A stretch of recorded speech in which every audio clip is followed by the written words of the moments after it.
Assalamu alaikum, dear beloved brothers and sisters. It's your brother Bashir Fadl, and today we're going to talk about an important subject, and that is mortgage or bank loans, whether to buy a house or to buy a car. Is it haram? Is it halal? We hear a lot of fatwas. We hear some people that say it's haram. We hear some people that say it's halal. Some people that say it's halal based on the condition, necessity. If you can't rent, if you live here, if you live there. The matter is a lot much easier than we think. Islam is such a beautiful and simple religion. Allah subhanahu wa ta'ala wants us to live a luxurious life. Of course, if something is haram, then we stay far away with it, undoubtedly. But the important thing is Islam is a simple religion. And so what's more important is to remember a number of things. Number one, the Prophet ﷺ says, Man afta bighayri ilm falyatabawa maq'adahu min an-nar. Whoever gives a verdict, a fatwa, says something is haram, and they don't have proof. They don't have a verse in the Quran or hadith of the Prophet ﷺ, or maybe after that the scholars say that it's haram, then they should be prepared for a place in the hellfire. If somebody says something is halal, okay, what's your proof from the Quran or hadith? I don't have a proof, but I feel like it's halal. Then also prepare yourself for the hellfire, because the religion is not yours or mine to prescribe, but it's the religion of Allah subhanahu wa ta'ala. Allah subhanahu wa ta'ala is the only judge, and he's the only one that passes the verdicts. Our job is to convey our understanding of those commands of Allah subhanahu wa ta'ala. So today what we want to do is we want to simplify a lot of those concepts, because a lot of us are intimidated by words. The moment I hear the bank or the word loan or mortgage or interest rate or finance charges or bank charges, then it has to be haram. It has to be haram. And maybe we rush into making a decision without understanding the basics of Islam. So what we want to do today is start from the very beginning. Question number one is, what is riba? What is riba? Now, books and volumes are written on what riba is. There's something called riba al-fadl, riba al-nasiya. Nasiya means when you delay your payments, installments. Al-fadl is when the quality of the things that are being exchanged is different. However, we want to summarize it. We want to summarize it in a very simple way so that all of us understand what it means. The Prophet ﷺ in the hadith is Sahih Muslim says, الذهب بالذهب والفضة بالفضة والبر بالبر والشعير بالشعير والتمر بالتمر والملح بالملح. So there are certain items, gold, silver, and certain things that you grow, and things like salt and sha'ir, like a barley or things that are similar to it. And now dhahab, which is gold and silver, today is being replaced by what we call cash, money, currency, so dollars or riyals or dirham or whatever. Those are things that if you were to exchange, if you were to sell them, there's certain things that you cannot do. And if you do it, it's considered riba. For example, I say, I will sell you $100 for $120. Basically, I'm going to give you $100 and you return it to me right now or after a week or after whatever as $120. So that increase is called riba. Why? Because money being sold or exchanged for money. Money is being sold for money. Instead of saying, loan or whatever, we're just going to say, I'm selling you $100 for $120. So that is riba, because it's one of those types. It's dhahab, fidda, sha'ir, milh, it's salt and barley and gold and silver, and money kind of replaces those things. So those are certain items. If I give you and you give me back more, then it's a form of riba. Right. If right now I have a cell phone and I want to sell it to you for $1,000. You know what? I want to sell it for $5,000. Is that halal or haram? Like, is a cell phone one of the items in which riba falls? We said there's certain items in Sahih Muslim: gold, silver, certain things that you grow like sha'ir and tamr, dates and stuff, and milh, salt. No, it's not. Then riba cannot fall on cell phones. You cannot sell a cell phone for $1, $1 million, or $10 million and say it's a form of riba, because it is not one of the items in which riba falls. Buying a house. Can I buy a house? No, because a house is not one of those items that's mentioned in the hadith of the riba. So the Prophet ﷺ says, if something falls on those items, gold, silver, certain things that you grow like a tamr, dates and sha'ir and milh and salt and whatever, then it has to be mithlan bi mithl, the same quality, sawa bi sawa, the same thing that you give, that you give, yadan bi yad, you give, you receive at the same time. Then the Prophet ﷺ says, فَإِذَا اخْتَلَفَتْ هَذِهِ الْأَصْنَافِ, if those items are different, they're not one of those items, فَبِيعُوا كَيْفَ شِئْتُمْ, then sell as you wish. إِذَا كَانَ يَدًا بِيَدٍ, then sell as you wish if it's not one of those items. So buying a house cannot fall under riba. Buying a car cannot fall under riba from the very beginning because it's not one of the items that fall under riba, as in the hadith of the Prophet. I hope this clarifies it. Okay. Now let's go to item number two. What is the hukm of riba? If something falls in the form of riba, if I'm going to give you $100 and say, give it back to me $200, so I'm selling you $100 for $200, then Allah says in Surah Al-Baqarah a lot of things about how it's haram, and in one of them He says, فَأْذَنُوا بِحَرْبٍ مِّنَ اللَّهِ. Yani be ready. Allah is declaring war against you. So it's one of the biggest harams. Riba is one of the biggest harams.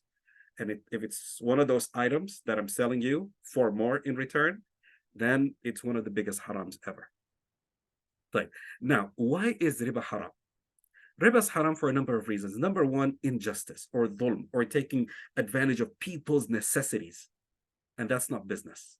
Business is what Islam loves and wants to promote, is creativity. Business takes a genius. You come up with an idea of a concept of, let me create this so I can sell it and make money. The least you could do, let's say I go to a website like Copart and I buy a car that's broken and I fix it. I buy it for $1,000, fix it for $1,000 and sell it for $5,000, $6,000.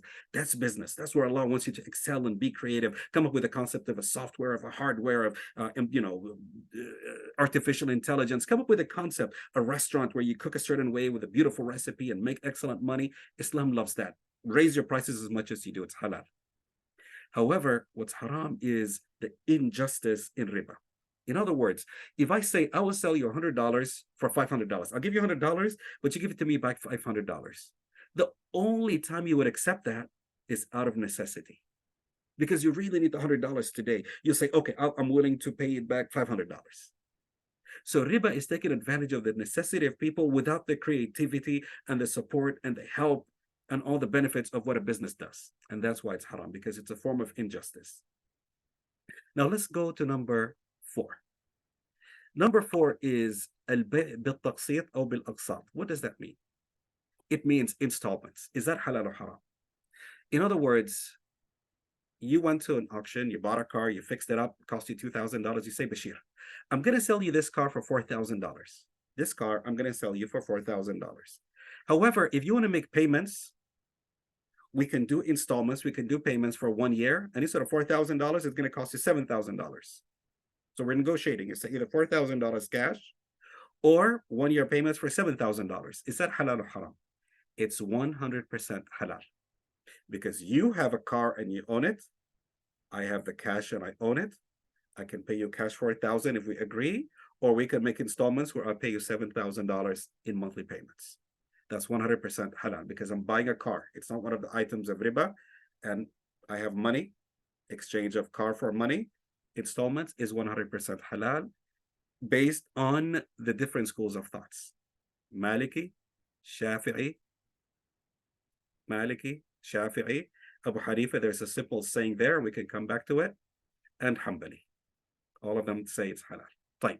Now let's go in to another thing called bay' al-mu'ahada or al-mu'ahada. Al-mu'ahada. Wa'ad in Arabic means promise. Bay' al-mu'ahada means to sell based on a promise. What does that mean? It means I say, you know what? I would love to buy this house. Regardless of who you are. You could be a bank, you could be an institution, you could be a person. I say, I want to buy that house. And you go, you think you can make money out of it. So you go and buy that house. And you say, Bashir, I'm going to sell it to you for $300,000, $1,000 payment monthly for 30 years. Then it's 100% halal by the ijma. You have a house at the time of the sale, you own a house, and I want to buy it, and we're going to make installments. Then it's 100% halal. But what is this different from installments? Number 4, we said installments. Number 5, we said promise, contract. Islam, it's called bay' al-mu'ahada. Some people call it murabaha. This is not murabaha. Murabaha in fiqh is something different. Okay. So how is this different? This is different in the sense that you don't already own it, but you're going to buy it because I told you to buy it. Okay. I tell you to buy it. I tell you, okay, I want to buy this house. So you go and buy that house. And at the time of the sale, we negotiate the price. You say, okay, I'm going to sell it to you for $300,000, $1,000 a month for 30 years, or whatever the calculation is. And we agree and we sign the contract. But why is this important? Because the 4 schools of thought Imam Malik, Imam Abu Hanifa, Imam Ahmad ibn Hanbal, Imam Shafi'i, all of them say it's 100% halal. All of them say it's 100% halal. Some of the Imams of al-Madhab al-Maliki, some of the people from the Maliki school of thought, and Shaykh al-Islam ibn Taymiyyah, Shaykh al-Islam ibn Taymiyyah, say that there's something wrong here. And they call it al-bay' bil-'ina. It cannot be riba because it's a house and money. But it's something else they categorize as bay' bil-'ina. Why do they call it that? And they say it's haram. Everybody else says it's halal. So Imam Ahmad, Imam Malik, Abu Shafi'i, Abu Hanifa, all of them say it's halal. Shaykh al-Islam ibn Taymiyyah says it's as if you're playing around riba. Riba is I want to buy a house for $200,000. So I go and borrow from the bank $200,000. But now the bank is going, or Ahmed is going to buy the house from me. It's as if I'm playing around the money. It's as if you're playing around riba. So they say because of that, it's haram, Ibn Taymiyyah. And some of the people that follow him today are famous in Saudi, Sheikh Ibn Uthaymeen and Rahmatullah alayhi and Sheikh Al-Fawzan. They are the two people that follow him. Sheikh bin Baz, by the way, who used to be the Mufti of Saudi Arabia and very famous, says no, it's 100% halal. There's a fatwa for him in YouTube if you go search it. And when people say we buy cars, we buy homes through banks such as Bank al-Rajhi, which is the same thing, says 100% halal. Want to buy furniture, want to buy a home, want to buy a car through the bank, as long as at the moment. And so this is an important distinction we're going to make now. At the moment of the trade, when I'm signing the contract, that party, that person or that bank has to own the property. Why? Because in Islam, it's haram to sell what you don't own. I cannot go and sell your car.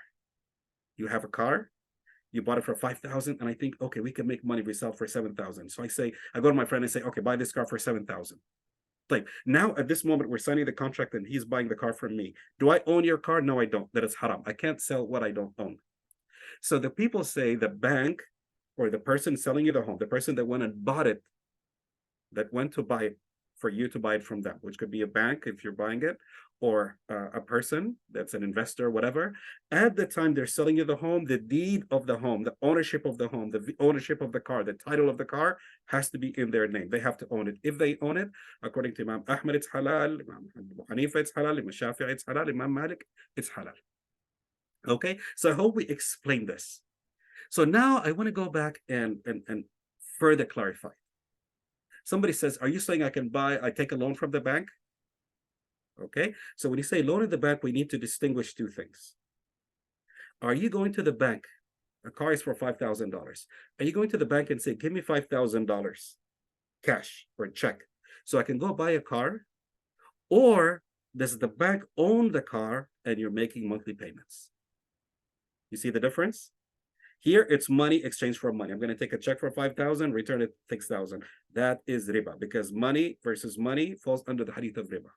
Here, the bank has the title of the car. They own the car. So I'm buying a car versus money. So here it's halal. So the word I go to the bank and I'm going to buy a car through the bank and the interest rate is 6.5 and it's a 2.3 and the mem to the bit. No, all that is trash. Okay? Allah says in Surah Al-Baqarah, إِذَا تَدَايَنْتُمْ بِدَيْنٍ إِلَى أَجَلٍ مُسَمًّى فَاكْتُبُوهُ. I go to the bank.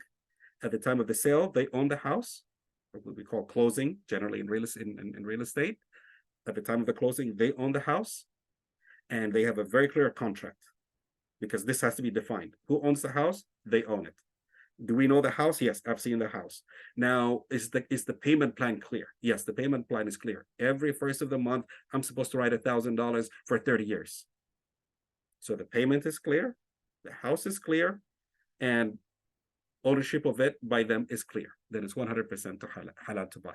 But if I go to take money, I take a check from them. I'm going to take a personal loan or I'm going to take a loan. So this is where the confusion is. If you're buying a house from the bank or a car from the bank or from a person or from an investor, it's halal. If you're taking a check from them or cash from them and returning it more, then it's haram. I hope this distinction, and it's a very simple distinction, but it makes a big difference. Okay, because this is asnaf ribawi. It falls under the forms of what riba falls on, but a house, a car does not fall under it. And then number two, as the Shaykh bin Baz rahmatullah alayhi clarifies it, and the form Madahib clarified, as we said, that you have the person has, or the institution or the bank has to own the property. The payment plan has to be clear, and the object or the item we're buying has to be clear. I know this is the car that I'm buying, or this is the house that I'm buying. In that case, it becomes 100% halal. Okay. May Allah subhanahu wa ta'ala make your life easy. May Allah subhanahu wa ta'ala bless you in all of your endeavors and make you succeed in buying homes and more properties and so on. Jazakumullah khair.